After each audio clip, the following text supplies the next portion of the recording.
রাজনীতিতে এই সংকট কে তৈরি করলো? সারা দেশবাসী জানে এই সংকট তৈরি করেছে ক্ষমতাসীন বিএনপি। ফলে বিএনপির তৈরি করা সংকট বিএনপিকে নিরসন করতে হবে, বিএনপিকে সমাধান করতে হবে। বলতে পারেন কি করে বিএনপি সংকট তৈরি করলো? আমার আগে নেতারা বলেছেন, সেই প্রশ্নের জবাব আজকের এই শাহবাগ চত্বর থেকে আমিও চাচ্ছি সরকারের কাছে। বর্তমান ক্ষমতাসীন প্রধানমন্ত্রী, বিএনপির চেয়ারম্যান, তিনি গণভোটে ভোটের পক্ষে ভোট চেয়েছিলেন, মন্ত্রীরাও চেয়েছিলেন।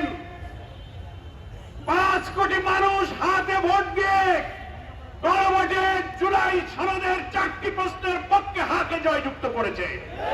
তার অর্থ হল জুলাই সনদের 84টি সংস্কারের বিষয়ে 47টি সাংবিধানিক সংস্কারের প্রত্যেকটি বিষয়ে 4টি প্রশ্নের মাধ্যমে ব্যালটে সংযুক্ত করা হয়েছিল। বিএনপির দেওয়া নোট অফ ডিসেন্ট 5 কোটি ভোটে জয়যুক্ত করে তাদের নোট অফ ডিসেন্টকে জনগণ খারিজ করে দিয়েছে। গণভোটের ব্যালটে কোনো নোট অফ ডিসেন্ট ছিল না। এখন প্রধানমন্ত্রীর কাছে প্রশ্ন, আপনি যে গণভোটে হাতে ভোট দিতে বলেছিলেন, এবং আমরা গণমাধ্যমে দেখেছিলাম ভোটের দিন আপনিও ভোট কেন্দ্রে গিয়েছিলেন, একই দিনে জাতীয় নির্বাচনের ভোট, গণভোট, 2টা ভোট আপনি দিয়েছেন। তাহলে আপনি তো হাতে ভোট দিয়েছিলেন।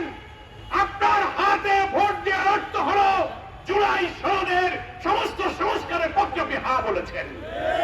এই বলার মধ্য দিয়ে যে রায় বাংলাদেশের মানুষ দিয়েছে, অন্য মন্ত্রীরাও দিয়েছে, আমরাও দিয়েছি। তাহলে আপনার কাছে প্রশ্ন, আপনি কি আপনার দেওয়া ভোটের ফলাফলকে অস্বীকার করবেন? তাহলে আপনি বলেন দাঁড়িয়ে যে না, আমি 12ই ফেব্রুয়ারিতে ভোট দেই নাই, তাই আপনি বলেন।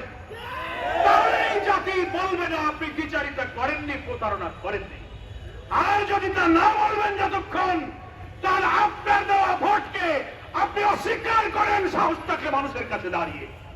ফলে আপনার দেওয়া গণভোটে যদি হাতে ভোট দিয়ে থাকেন, তার অর্থ 84 সংস্কারকে আপনি মেনে নিয়েছেন, 47টি সাংবিধানিক সংস্কারকে মেনেছেন। এখন আপনি সংবিধানের দোহাই দেবেন, রাষ্ট্রপতির আদেশ, সংবিধান সংস্কারের আদেশ, এগুলো নিয়ে যে প্রশ্ন তুলছেন, 5 কোটি মানুষ ভোট দিয়ে সেই প্রশ্নের জবাব দিয়ে দিয়েছে। ফলে আপনাকে সৃষ্টি করা এই সংকট আপনাকেই সমাধান করতে হবে।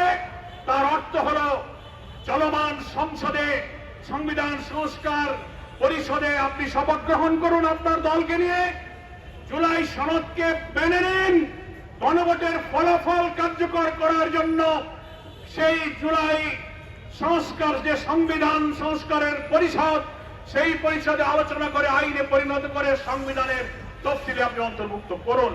তাহলেই সংবিধান সংস্কার পরিষদের দায়িত্ব পালন শেষ হবে।